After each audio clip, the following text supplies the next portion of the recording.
Hello everyone. Hello and good afternoon, students.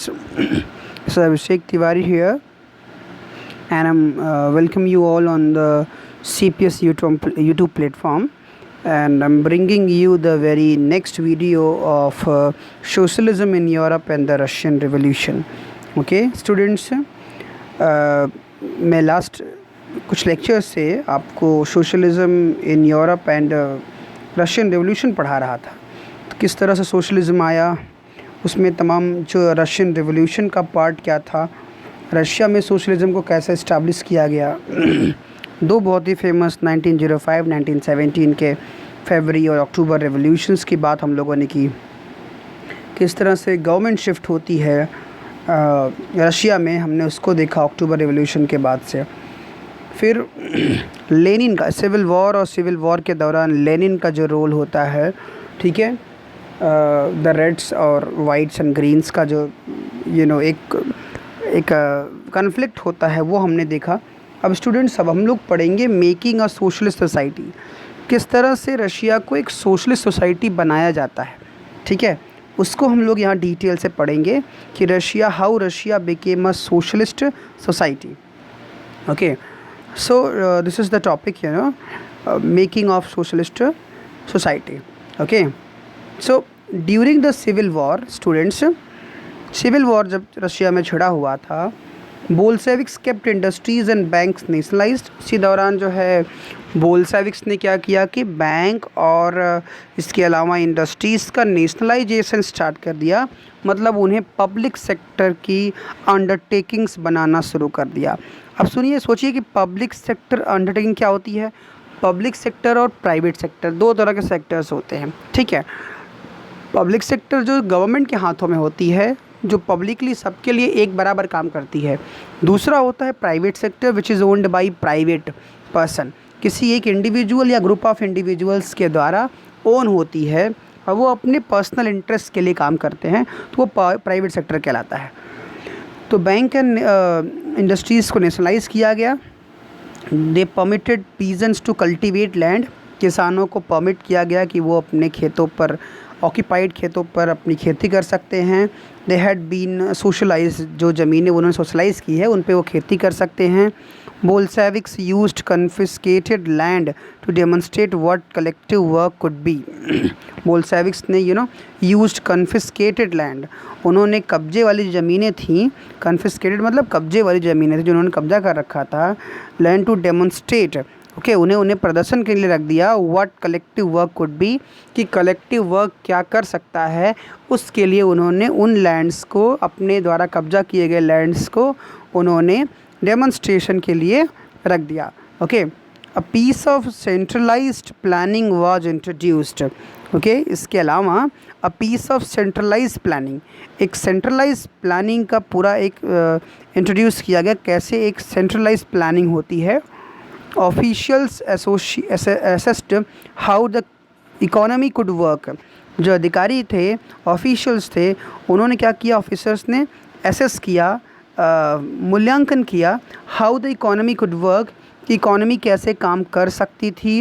And set targets for a 5 year periods, जैसे India में 5 year plan start हुए थे, वैसे उन्होंने 5 year के टारगेट सेट किए, उसके बेसिस पे उन्होंने वर्क करना शुरू किया। On this basis they made 5 year plans, इसके बेसिस पर उन्होंने 5 year प्लान्स बनाए, जो बाद में भारत ने भी कॉपी करके 5 year प्लान्स को, जो उनकी प्लानिंग कमीशन थी, उन्होंने भी 5 year प्लान्स को ऐसे ही रन किया। Okay, so government fixed all prices to promote industrial growth है। गवर्नमेंट ने क्या किया, अब क्योंकि पब्लिक सेक्टर की सारी चीज़ें हो चुकी थी, तो अब यहाँ पे क्या होता है, जब कोई चीज़ पब्लिक सेक्टर का होता है, जैसे हमारे यहाँ इंडिया में बैंक्स को पब्लिक नेशनलाइज किया गया है, तो जो आरबीआई सेट करती है, RBI repo rate, reverse repo rate, कितने % ब्याज पे पैसे लेने हैं देने हैं, इसको आरबीआई सेट करता है सारे बैंकों के लिए, तो वो सारे बैंक्स को मानना पड़ता है। तो ये होता है nationalisation of banks and industries. तो इंडस्ट्रीज़ के लिए भी, अगर इंडस्ट्रीज़ को भारत में नेशनलाइज बहुत कम किया गया है, अगर करते तो जो कीमत भारत सरकार डिसाइड करती उसी पे कोई सामान बनता और बिकता। ओके, तो ये इस तरह से होता। तो उन्होंने क्या किया, क्योंकि उन्होंने इंडस्ट्रीज़ को भी नेशनलाइज किया हुआ था। तो उन्होंने क्या किया कि उनको प्राइस सेट किए, फिक्स किए prices to promote industrial growth, कि इंडस्ट्रियल ग्रोथ के लिए उन्होंने प्राइस फिक्स किए ड्यूरिंग द फर्स्ट 2 प्लान्स। जो पहले 2 प्लान्स थे उसके दौरान, जो पहले 2 5-year प्लान्स थे उसमें 1970 27 32 और 33 से 38 तक centralised planning led to economic growth. Centralised planning के तहत बड़े पैमाने पे इकोनॉमिक ग्रोथ देखने को मिला। इंडस्ट्रियल प्रोडक्शन इंक्रीज्ड बिटवीन 29-33 के बीच में, ईयर्स के बीच में जो प्रोडक्शन था, इंडस्ट्रियल प्रोडक्शन, वो 100% ना, in case of oil, coal, steel, इनके मामले में 100% ग्रोथ देखने को मिली। New factory cities came into being, नई नई फैक्ट्री सिटीज़ भी जो है आई, इस्टेब्लिश हुई, नई नई फैक्ट्री वाले शहर भी बने। Okay, however rapid construction led to poor working condition. हालांकि रैपिड प्रोडक्शन तो हो रहा था, रैपिड कंस्ट्रक्शन भी हो रहा था देश में, लेकिन पुअर वर्किंग कंडीशंस को प्रमोट कर रहा था ये। वर्किंग कंडीशंस ख़राब होती जा रही थी। In the city of Magnitogorsk, okay, Magnitogorsk, the construction of steel plant was achieved in 3 year. ठीक है, जो मैग्नीटोगोर्स्क करके एक सिटी था, वहाँ पे जो कंस्ट्रक्शन था स्टील प्लांट का वो लगभग 3 साल में बन के तैयार हुआ। Workers lived hard lifes, workers यहाँ पे ना उन्हें कठोर जीवन जीना पड़ा, हार्श लाइफ जीना पड़ा। And result was 550 stoppages of works in the first 5-year plan. और उसका रिज़ल्ट ये रहा कि एक 5-year प्लान में 5 साल में 550 टाइम जो है काम को रोका गया, स्टॉपेज हुआ वर्क में। Okay, so in living quarters in the winter time 40 degree below. ठीक है, विंटर टाइम्स में जब जो लिविंग क्वार्टर्स वर्कर्स को मिले होते थे उसमें लिविंग वर्किंग टाइम में जो है 40 डिग्री बिलो, मतलब -40 डिग्री टेम्परेचर में people had to climb down from the 4th floor and dash across the street in order to go to the toilet. Okay, उस टेम्परेचर पे भी लोगों को दीवार फांद करके 4th फ्लोर से डैश अक्रॉस द स्ट्रीट, सड़क नीचे आना, फिर सड़क क्रॉस करके उस पार जाना, तब जा कर के टॉयलेट होना। तो टॉयलेट होने के लिए जाने के लिए उनको इतनी ठंडी में बाहर निकलना पड़ता था, कोई अंदर व्यवस्था नहीं थी। तो ये प्रॉब्लम्स भी वर्कर्स को फेस करने पड़े।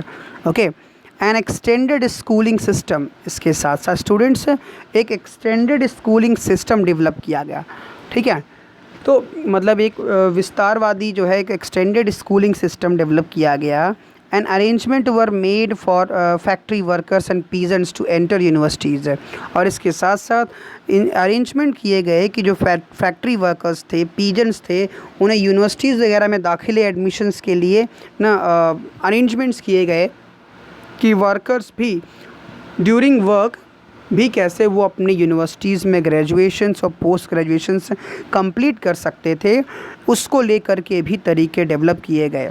Okay, so creches were established in factories for the children of women workers. इसके अलावा जो है क्रेचेस एक तरह से नर्चर हाउसेस, ठीक है, जहाँ पे बच्चों की देखभाल हो, उनका न्यूट्रिशंस डेवलप किया जाए, ऐसे क्रेचेस जो है बनाए गए फैक्ट्रीज़ में for the children of women workers. जो महिला वर्कर्स थी उनके बच्चों की देखभाल के लिए फैक्ट्रीज़ में ही क्रेचेस बनाए गए, नर्चर हाउसेस बनाए गए, देखभाल केंद्र कहते हैं। Cheap public health care was provided. सस्ते दर पे जो है, सस्ते रेट पे हेल्थ फैसिलिटीज़ प्रोवाइड किया गया वर्कर्स को। Model living quarters were set up for workers. Workers के लिए मॉडल लिविंग क्वार्टर्स बनाए गए, थोड़े मॉडल मतलब कि आधुनिक ढंग से जो है लिविंग क्वार्टर्स बाद में बनाए गए। The effect of all this was uneven. इसका जो इफ़ेक्ट था वो हालांकि अनइवन था, हर जगह एक बराबर नहीं था। दो सिंस गवर्नमेंट रिसोर्सेस वर लिमिटेड। उसका कारण क्या था कि सरकार की जो रिसोर्सेस थे वो बहुत ही लिमिटेड थे, सोर्सेस सीमित थे, इसलिए कुछ क्षेत्रों में तो बहुत हाईली डेकोरेटेड फैसिलिटीज़ प्रोवाइड की गई और कुछ क्षेत्रों में जो है इन फैसिलिटीज़ का बहुत रोना रहा, जैसा कि आपने इसके पहले वाले टॉपिक में आपको पढ़ने को मिला। ठीक है, ये children at school in Soviet Russia, ये देखिए आप यहाँ पे दिया गया है। और मैग्नेटोगोर्स्क में 5 ईयर प्लान के तहत कैसे वर्कर्स काम करते थे उसकी डिटेल्स दी गई है, ठीक है। तो ये चीज़ें एक्चुअली वहाँ पे होती थी। तो ये ओवरऑल डिटेल हो गया आपके कि सोशलिज़म को कैसे जो है एक्चुअली सोशलिस्ट सोसाइटी को कैसे बनाया जा रहा था रसिया में, उसको हम लोगों ने यहाँ पे देखा। Dreams and realities of Soviet childhood in 1933, एक यहाँ पे सोवियत प्रेसिडेंट थे, ठीक है। Letter of 1933 from a 13 year old worker to Kalinin, Kalinin नाम के सोवियत प्रेसिडेंट थे, उनके लिए 13 साल के एक वर्कर ने उनको एक लेटर लिखा था। लेटर क्या लिखा था, ज़रा आप इसको सुनेंगे तो आपको मालूम पड़ेगा कि एक्चुअली रियलिटीज़ क्या थी। Dreams and realities of Soviet childhood, वहाँ के बच्चों की बचपने की ना सपने और रियलिटीज़ क्या थी उसके बारे में आप ज़रा देखिए। एक बच्चा लिखता है प्रेसिडेंट को कि डियर प्रेसिडेंट, ओके, लिखता है dear president, dear grandfather Kalinin, उसने ग्रैंडफादर करके लिखा। My family is large, there are 4 children, we don't have a father, हमारे पिता नहीं हैं। He died fighting for the working cause, ना काम के कारण जो है लड़ने काम की मांग को के लिए लड़ते लड़ते पिता की मौत हो गई। माई मदर इज़ एलिंग, मेरी माँ बीमार रहती हैं।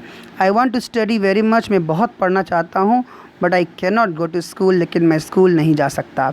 आई हैड सम ओल्ड बूट्स, मेरे पास कुछ पुराने जूते हैं, but they are completely torn, लेकिन वो पूरे फट गए हैं। And no one can mend them, और कोई भी उनको सिल नहीं सकता। माई मदर इज़ सिक, मेरी माँ बीमार है। We have no money and no bread, ना हमारे पास खाने कुछ है और ना ही पैसे हैं हमारे पास। बट आई वॉन्ट, लेकिन मैं चाहता हूँ, टू स्टडी वेरी मच, लेकिन मैं बहुत ज़्यादा पढ़ना चाहता हूँ। There stands before us the task of studying, हमारे सामने काम, पढ़ने के काम भी उपलब्ध हैं, खड़े हैं सामने। स्टडिंग एंड स्टडिंग, पढ़ना और केवल पढ़ना। That is what Vladimir Ilyich Lenin said, जो कि व्लादिमीर लेनिन ने भी कहा था। But I have to stop going to school, लेकिन मुझे स्कूल जाना बंद करना पड़ेगा। We have no relatives and there is no one to help us, हमारा ना कोई संबंधी है और वहाँ कोई भी नहीं स्कूल में जो हमारी मदद कर सके। So I have to go to work in a factory, इसलिए मुझे पढ़ाई छोड़ कर के फैक्ट्री में काम करने जाना पड़ेगा। To prevent the family from starving, ना परिवार को भूख से मरते हुए रोकने के लिए, भूख से मरता हुआ रोकने के लिए मुझे अब फैक्ट्री जाना पड़ेगा। डियर ग्रैंडफादर, आई एम 13, मैं 13 साल का हूँ। I study well and have no bad reports है, मैं बहुत अच्छे से पढ़ता हूँ और मेरी कोई बैड रिपोर्ट नहीं है पढ़ाई को लेकर के। आई एम इन क्लास 5, मैं क्लास 5 में हूँ। ये लेटर आप देखिए कि क्या कंडीशंस उस समय जो है रशिया में थी ना। और एक बच्चे को जो है अपनी कंडीशन के लिए अपनी क्लास 5 के बच्चे को प्रेसिडेंट को लेटर लिखना पड़ गया। Okay, all right. तो स्टूडेंट्स, ये आज के टॉपिक हो गए स्टैलिनिज्म एंड कलेक्टिवाइजेशन। ये दो बहुत महत्वपूर्ण टॉपिक है। स्टैलिनिज्म मतलब स्टालिन का दौर, और कलेक्टिवाइजेशन क्या था, ये बहुत इंपॉर्टेंट है, इसको पढ़ना बाकी है। इसको पढ़ने के बाद जो है स्टूडेंट्स हम लोग global influence of Russian revolution and USSR पढ़ेंगे, ये भी बहुत ही इंपॉर्टेंट टॉपिक है। तो स्टूडेंट्स, ये 2 टॉपिक ही बचे हैं और बहुत इंपॉर्टेंट है। तो कोशिश करूँगा कि इन दोनों टॉपिक्स को आने वाले लेक्चर्स में हम लोग कवर कर लें, ठीक है, इसकी पूरी कोशिश की जाएगी। ऑलराइट, तो ये टोटल जो है एक्सप्लेनेशन हुआ आज का। नेक्स्ट लेक्चर में मिलेंगे फ्राइडे सैटरडे पॉसिबली शायद लेक्चर ना हो, मे बी, अभी मुझे कंफर्म नहीं है क्योंकि टीचर्स डे है। अगर होता है तो हम इसको ख़त्म कर लेंगे any how. Okay, this is what all about for today's lecture. Thank you.